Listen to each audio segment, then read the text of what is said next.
وَنَهَانَا عَنِ الْفَوَاحِشِ, and He ordered us to stay away from evil practices like fornication and these kind of this kind of behavior. To have any, to be modest. He ordered us to maintain our chastity.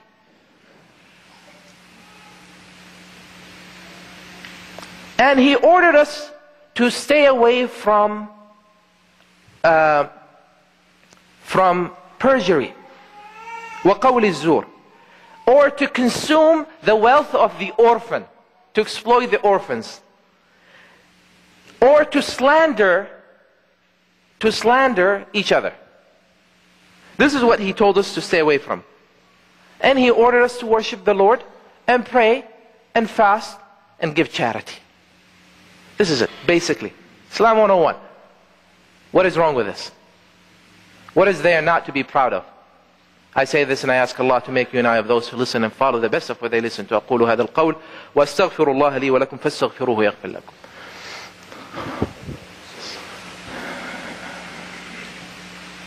الحمد لله وكفى والصلاة والسلام على عباده الذين اصطفى وبعد. All praise is due to Allah. May His peace and blessings be upon His messenger sallallahu alayhi wa sallam.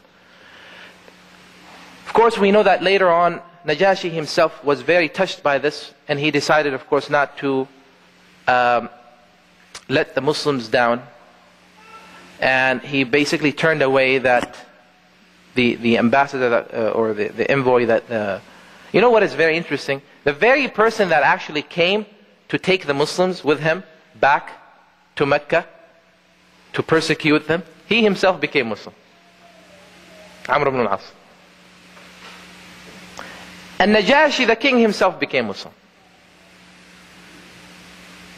Right? You go back to that region, now you find his grave is still, until this day, marked. Radiyallahu anhu. May Allah be pleased with him. Right? Later on, we also know of a story of Abu Sufyan. Because a very similar, something similar to that happened, except it had a different twist. In what is modern day Syria, basically. May Allah subhanahu wa ta'ala ease the situation there for our brothers and sisters. So modern day Syria, Sham, right? And in that case, it was the Byzantine king. He received a letter from Prophet Muhammad sallallahu alaihi wasallam calling him to Islam. So he wanted to investigate. He asked if there is anyone from that tribe, from the tribe of Prophet Muhammad, present. So they told him that there is this group of merchants from Quraysh. But guess what? They were not Muslims. In fact, they were at war with Prophet Muhammad. They hated him. So he said, okay, that's fine, bring them. And he brought forth Abu Sufyan, had him stand, and he started questioning him, asking him questions about Prophet Muhammad and what he stands for. And he told the companions, he told the other people to stand behind Abu Sufyan. And he said, if he lies, you let me know. Because if you guys are lying to me, you're in trouble. So Abu Sufyan didn't want to lie because it's going to make him look bad in front of his followers, because he was the chief. And when he asked him, Abu Sufyan had to be truthful. Right? So of what he asked him, he said, he asked him many questions, but of those questions was, he said, who follows him? What type of people follow him? The elites of your community, your society, or the weak and the humble? He said, no. The weak and the humble are make most of his followers.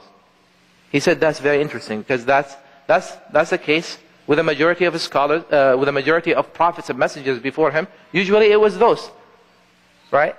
Those who were not.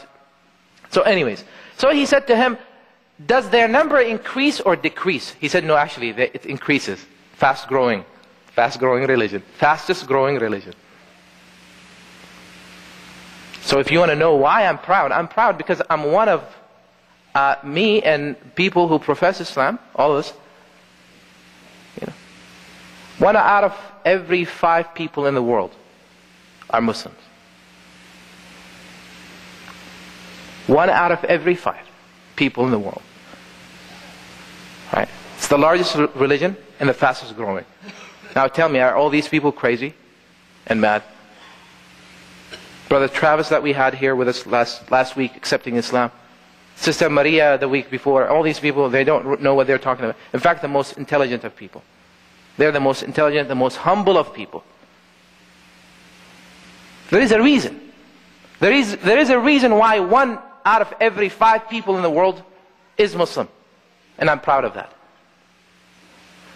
So he said they increase, their number increased. So he says, wait a minute, but does any one of them leave Islam after accepting it?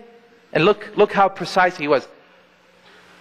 Due to the fact that he was dissatisfied with Islam, with the principles themselves. They had, not what Muslims do, because Muslims, sometimes we traumatize people. May Allah help us overcome our weaknesses and our shortcomings. But he said,